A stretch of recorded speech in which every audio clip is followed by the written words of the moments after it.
जैसे अगर हम मुस्लिम फिरकों से मुतालिक जितनी किताबें अल मिलल वल निहल पे लिखी गई उनको पढ़ते हैं, चाहे कदीम, चाहे अहद वुस्ता की, चाहे अभी मुआसिर और जदीद, तो उसमें हमें एक नजर आता है कि कोई फिक्स फार्मूला कोई ऐसा नहीं नजर आता है कि इन चीजों को मानने से कोई नया फिरका वजूद में आता है। लेकिन शेखस्तानी साहब की जो किताब है किताबुल मिलल वल निहल, इसमें उन्होंने एक 4 कवायद बयान की है कि उनमें से देखा जाएगा तो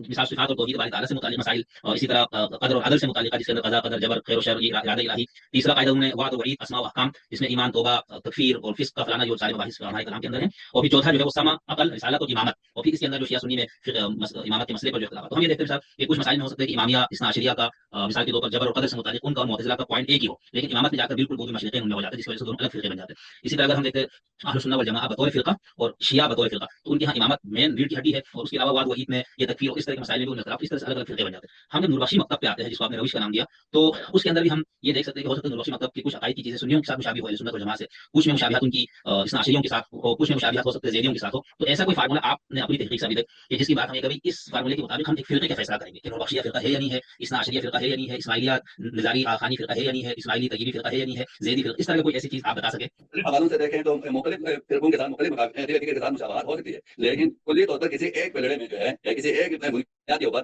किसी एक नजरिए को बेस बनाकर किसी एक पलड़े में ये नुरबस से नुरबस नहीं। तो फिर खुदा की जात को ले रहे हैं, मसलन आप जिस तरह शैतानी रहमान ने फरमाया कि खुदा की जात से बात हो कदर और जबर को बेस बनाकर मुख्तलिफ बेस बनाया हुआ, तो मीर सईद मोहम्मद नुरबस जो है वो मुतलकन जबर के भी कायल नहीं, मुतलकन कदर के भी कायल नहीं। इसमें मीर सईद मोहम्मद रहमान देखें नुरबस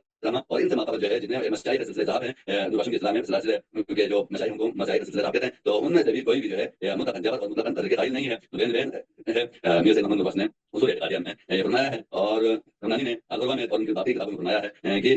जबर भी मुतलकन नहीं है और कदर भी मुतलकन नहीं है। अलबत्ता जो लोग कदरिया को काफिर कहते हैं वो हम उसको काफिर नहीं कहते, जो जबरिया को काफिर कहते हैं हम उसके भी नहीं है। या मुतज़िला ने अपने आप को असहाबुल अदल व तौहीद कहा, तो उस तनाजुल में हम अल्लाह ताला की वहदानियत उसकी तौहीद के कायल तो हैं, लेकिन जब मुतज़िला जिस माना में अपने आप को असहाबुल तौहीद या असहाबुल अदल कहलाते हैं, उस माना में हम असहाबुल अदल व तौहीद भी नहीं है। और इसी तनाजुल में इमाम मुतफ़िक़ वाले भी अपने आप को असहाबुल अदल व तौहीद कहलाते हैं, तौहीद और अदल के कायल हैं, लेकिन उस माना में हम तौहीद और अदल के कायल नहीं है। जहाँ तक खुदा की ज़ात और सिफ़ात में जो तौहीद है, वहाँ जो तौहीद बात होती है, यानी सिर्फ उसकी ज़ात है, सिफ़ात है, एन ज़ात है, एन ज़ात कहने को तौहीद कहते हैं। हम सिफ़ात को एन ज़ात नहीं कहते, हम सिफ़ात को गैर ज़ाती नहीं कहते। तो उसके अलग अलग मबाहिस हैं, तो इस लिहाज से जहाँ फिरके बनते हैं, हम तौहीद कदर के पलड़े में करने के लिए या असहाबुल अदल व तौहीद के पलड़े में करने के लिए हमें ये मानना पड़ेगा कि हम सब कुछ बंदे के इख्तियार में है, बंदे की कुदरत में है, अल्लाह की तरफ से कोई जबर नहीं है। लेकिन और इधर जो है जबरिया के पलड़े में करने के लिए उस मकसद के साथ अपने आप को जोड़ने के लिए वो भी नहीं है। तो मीर सईद मोहम्मद नुरबस ने यहाँ पे आदिल का जो एतदाल का रास्ता इख्तियार किया है, न जबर है, न कदर है, न हम जबरिया है, न कदरिया।